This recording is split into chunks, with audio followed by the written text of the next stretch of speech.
माननीय वित्त मंत्री श्रीमती निर्मला सीतारमन जी।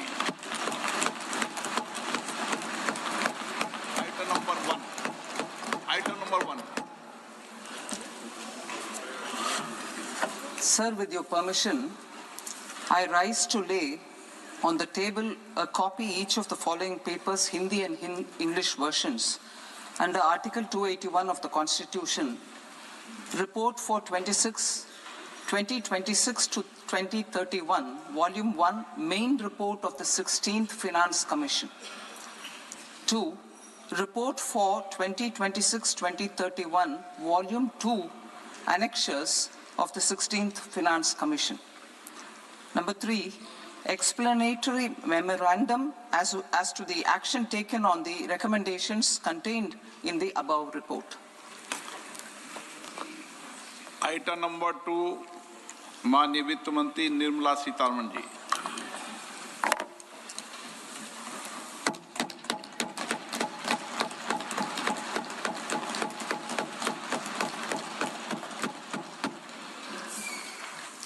Honorable Speaker, sir, on the sacred occasion of Magh Purnima and the birth anniversary of Guru Ravidas, I present the budget for the year 2026-2027. Since we assumed office 12 years ago, India's economic trajectory has been marked by stability, fiscal discipline, sustained growth, and moderate inflation. This is the result of conscious choices we have made, even in times heightened uncertainty and disruption. Our government, led by Honorable Prime Minister Modi, has decisively and consistently chosen action over ambivalence, reform over rhetoric, and people over populism. We have pursued far-reaching structural reforms, fiscal prudence and monetary stability, whilst maintaining a strong thrust on public investment. Keeping Atmanirbharta as a lodestar, we have built domestic manufacturing capacity, energy security, and reduced critical import dependencies. Simultaneously, we have ensured that citizens benefit from every action of the government, undertaking reforms to support employment generation, agricultural productivity, household purchasing power, and universal services to people.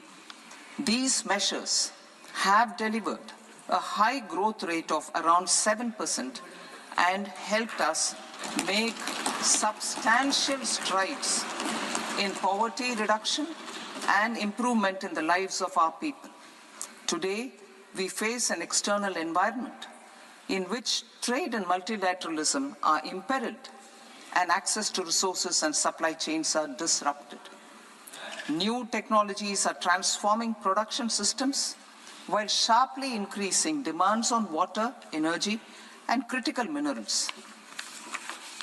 India will continue to take confident steps towards Vikasit Bharat, balancing ambition with inclusion. As a growing economy with expanding trade and capital needs, India must also remain deeply integrated with global markets, exporting more and attracting stable long-term investment. As I begin Part A, I want to express my gratitude to the people for standing firmly with us as we forge our way together towards becoming one of the largest economies of the world.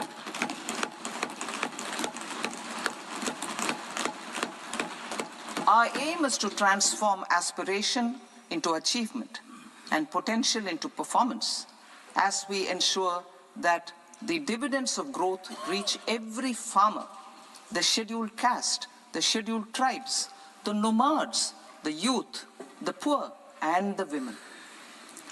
In Vikasit Bharat Young Leaders Dialogue 2026, several innovative ideas were shared with our Prime Minister, which have inspired many of the proposals making this a unique Yuva Shakti-driven budget. Our government's sankalp is to focus on our poor, underprivileged, and the disadvantaged. To deliver on this sankalp, and given that this is the first budget prepared in Kartavya Bhavan, we are inspired by three Kartavya. Our first Kartavya is to accelerate and sustain economic growth by enhancing productivity and competitiveness and building resilience to volatile global dynamics. Our second Kartavya is to fulfill aspirations of our people and build their capacity, making them strong partners in India's path to prosperity. Our third Kartavya, aligned with our vision of Sabka Saath, Sabka Vikas, is to ensure that every family, community, region, and sector has access to resources, amenities, and opportunities for meaningful participation. This threefold approach requires a supportive ecosystem. The first requirement is to sustain the momentum of structural reforms, continuous, adaptive, and forward-looking. Second, a robust and resilient financial sector is central to mobilizing savings, allocating capital efficiently, and managing risks. Third, cutting-edge technologies, including AI applications, can serve us as force multipliers for better governance. Reform Express.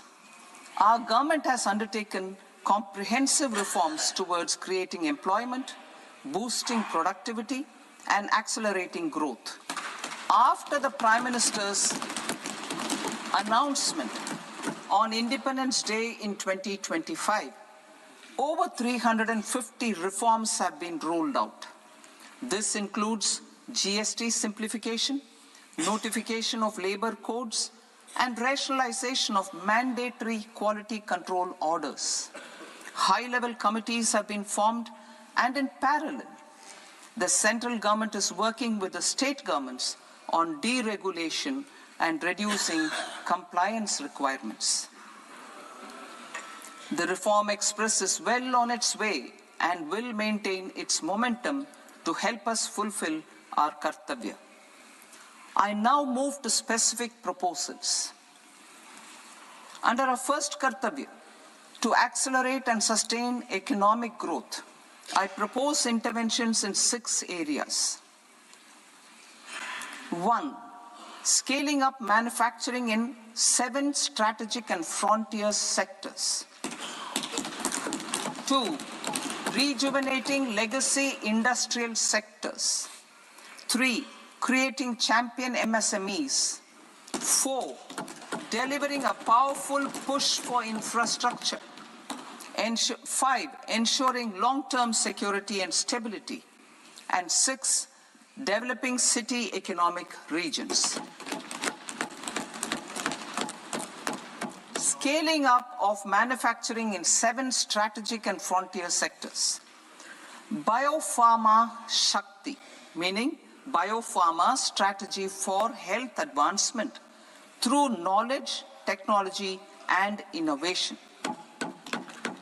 India's disease burden is observed to be shifting towards non-communicable diseases like diabetes, cancer, and autoimmune disorders. Biologic medicines are key to longevity and quality of life at affordable costs. To develop India as a global biopharma manufacturing hub,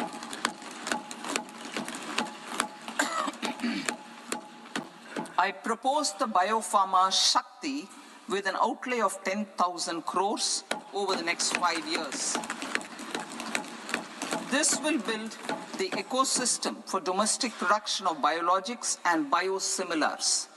The strategy will include a biopharma-focused network with 3 new national institutes of pharmaceutical education and research, popularly known as NIPERS, and upgrading 7 existing ones. It will also create a network of 1,000 accredited India clinical trials sites.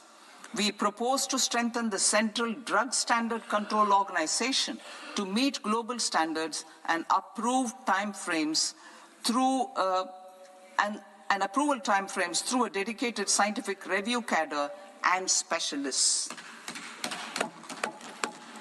India's Semiconductor Mission 1.0 expanded India's semiconductor sector capabilities.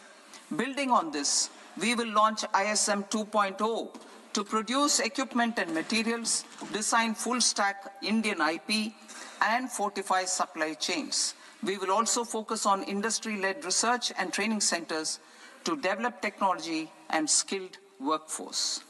The Electronics Components Manufacturing Scheme, launched in April 2025 with an outlay of 22,919 crores, already has investment commitments at double the targets.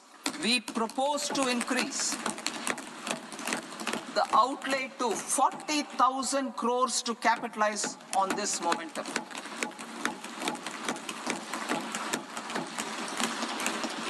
A scheme for rare earth permanent magnets was launched in 2025 November. We now propose to support the mineral-rich states of Odisha, Kerala, Andhra Pradesh, and Tamil Nadu to establish dedicated rare earth corridors to promote mining, processing, research, and manufacturing. To enhance domestic chemical production and reduction import dependency and reduce import dependency, we will launch a scheme to support states in establishing 3 dedicated chemical parks through challenge route on a cluster-based plug-and-play model. Strong capital goods.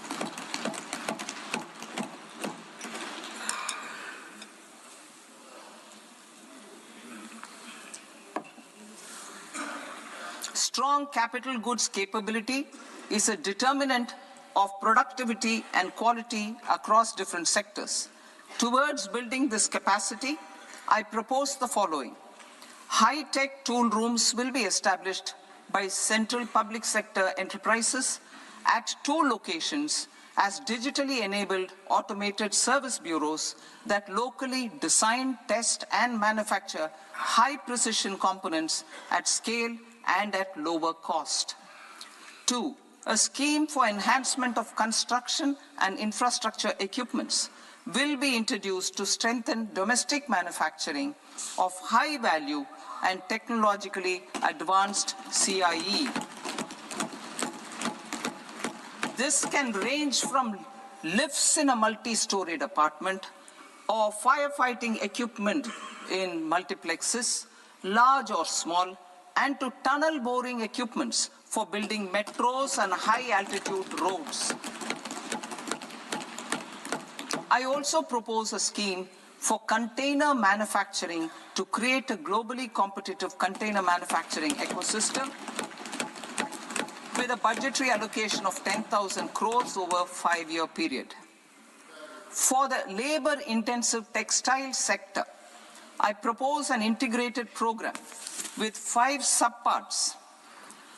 1, the National Fiber Scheme for self-reliance in natural fibers, such as silk, wool, and jute, man-made fibers, and new-age fibers. Textile expansion and employment scheme to modernize traditional clusters with capital support for machinery, technology upgradation, and common testing and certification centers. 3, the National Handloom and Handicraft Program to integrate and strengthen existing schemes and ensure targeted support for weavers and artisans. Tex Eco Initiative to promote globally competitive and sustainable textiles and apparels. Samarth 2.0 to modernize the upgrade the textile skilling ecosystem through collaboration with industry and academic institutions. Further, I propose to set up a mega textile parks in challenge mode. They can also focus on bringing value addition to technical textiles. I propose to launch the Mahatma Gandhi Gram Swaraj initiative to strengthen khadi, handloom and handicrafts. This will help in global market linkage and branding. It will streamline and support training, skilling, quality of process and production. This will benefit our weavers, village industries, One District, One Product ODOP initiative and also our rural youth. India has the potential to emerge as a global hub for high quality, affordable sports goods. I propose a dedicated initiative for sports goods that will promote manufacturing, research, and innovation in equipment design as well as material sciences. Rejuvenation of legacy industrial clusters. I propose to introduce a scheme to revive 200 legacy industrial clusters to improve their cost competitiveness and efficiency through infrastructure and technology upgradation. Creating champion SMEs and supporting micro enterprises. Recognizing MSMEs as a vital engine of growth, I propose a three-pronged approach to help them grow as champions. Equity support. I propose to introduce a dedicated 10,000 crores SME growth fund to create future champions, incentivizing enterprises based on select criteria. I also propose to top up the Self-Reliant India Fund set up in 2021 with 2,000 crores to continue support to micro enterprises and maintain their access to risk capital. Liquidity support. With TREDS, more than 7 lakh crore has been made available to MSMEs. To leverage its full potential, I propose 4 measures. 1. Mandate TREDS as the transaction settlement platform for all purchases from MSMEs by CPSEs, serving as a benchmark for other corporates. 2. Introduce a credit guarantee support mechanism through CGTMSE for invoice discounting on TREDS platform. 3. Link GEM with TREDS for sharing information with financiers about government purchases from MSMEs, encouraging cheaper and quicker financing. 4. Introduce TREDS receivables as asset-backed securities, helping develop a secondary market, enhancing liquidity and settlement of transactions. Professional support. Government will facilitate professional institutions such as the ICAI, ICSI, ICMAI to design short-term modular courses and practical tools to develop a cadre of corporate mitras, especially in Tier 2 and Tier 3 towns. These accredited para-professionals will help MSMEs meet compliance requirements at affordable costs. Infrastructure. During this past decade, our government has undertaken several initiatives for large-scale enhancement of public infrastructure, including through new financing instruments such as Infrastructure Investment Trust (InvITs) and Real Estate Investment Trust (REITs), and institutions like NIIF and NABFID. We shall continue to focus on developing infrastructure in cities with over 5 lakh population, that is Tier 2, Tier 3 cities, which have expanded to become growth centers. Public capital expenditure has increased manifold from 2 lakh crore in 2014-15 to an allocation of 11.2 lakh crore in BE 25-26. In this coming year, that is financial year 2026-27, I propose to increase it to 12.2 lakh crores to continue the momentum. To strengthen the confidence of private developers regarding risks during infrastructure development and construction phase, I propose to set up an infrastructure risk guarantee fund to provide prudentially calibrated partial credit guarantee to lenders. Over the years, RITES have emerged as a successful instrument for asset monetization. I propose to accelerate recycling of significant real estate assets of the CPSEs through the setting up of dedicated RITES. To promote environmentally sustainable movement of cargo, I propose to 1. Establish new dedicated freight corridors connecting Dankuni in the east to Surat in the west. Operationalize 20 new national waterways over the next 5 years. Starting with National Waterways 5 in Orissa to connect mineral-rich areas of Talcher and Angul and industrial centers like Kalinga Nagar to the ports of Paradeep and Dhamra. Training institutes will be set up as regional centers of excellence for development of required manpower for these waterways. This will benefit youth in the entire stretch of the waterways to train and acquire skills. Further, a ship repair ecosystem catering to inland waterways will also be set up at Varanasi and Patna. And C, launch a coastal cargo promotion scheme for incentivizing a modal shift from rail to road to increase the share of inland waterways and coastal shipping from 6% to 12% by 2047. To enhance last mile and remote connectivity and promote tourism, I propose to give incentives to indigenize manufacturing of seaplanes.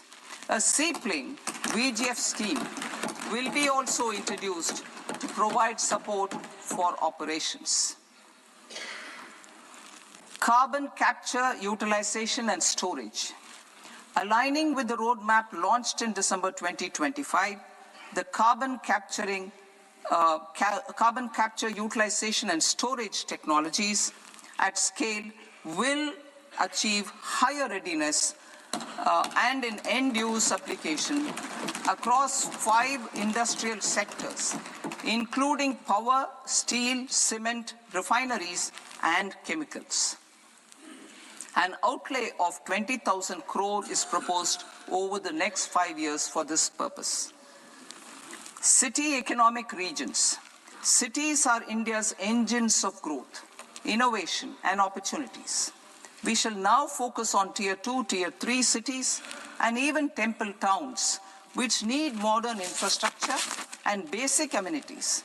This budget aims to further amplify the potential of cities to deliver the economic power of agglomerations by mapping city economic regions based on their specific growth drivers.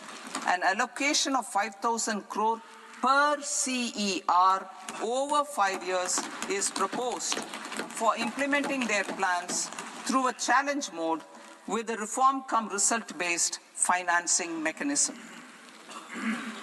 In order to promote environmentally sustainable passenger systems, we will develop 7 high-speed rail corridors between cities as growth connectors, namely Mumbai to Pune, Pune to Hyderabad, Hyderabad to Bengaluru, Hyderabad to Chennai, Chennai to Bengaluru, Delhi to Varanasi, Varanasi to Siliguri.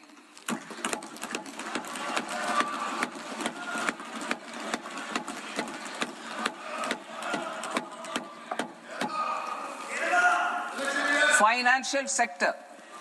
The Indian banking sector today is characterized by strong balance sheet, historic highs in profitability, improved asset quality, and coverage exceeding 98% of villages in the country.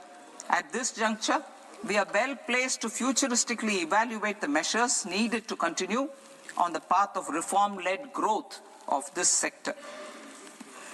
I propose setting up a high-level committee on banking for Vikasit Bharat. High-level committee on banking for Vikasit Bharat to comprehensively review the sector and align it with India's next phase of growth, while safeguarding financial stability, inclusion, and consumer protection. The vision for NBFCs for Vikasit Bharat has been outlined with clear targets for credit disbursement and technology adoption in order to achieve scale and improve efficiency in the public sector NBFCs. As a first step, it is proposed to restructure the Power Finance Corporation and Rural Electrification Corporation.